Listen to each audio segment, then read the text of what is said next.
মাহফিলে তার বক্তব্য রাখে গীবাত করে নাকি মহাপাপ।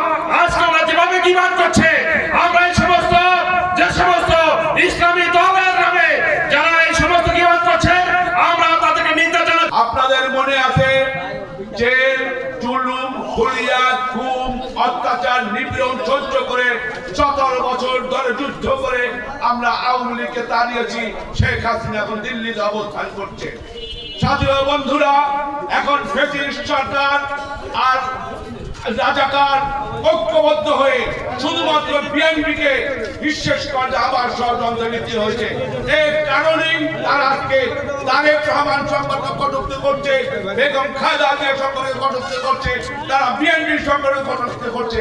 আমরা স্পষ্ট ভাষায় বলতে চাই, আমরা ইরশাদকে হটিয়েছি, আমরা হটিয়েছি।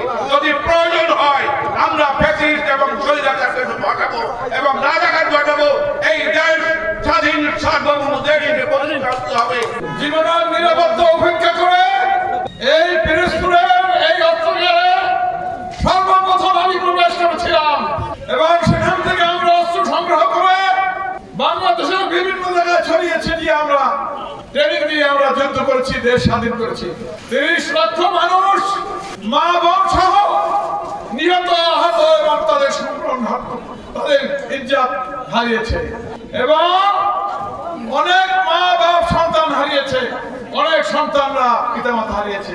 মুক্তিযুদ্ধের ইতিহাস অনেকেই জানেন না, জন্মগ্রহণ করেই কিন্তু ক্ষমতা আসা যায় না।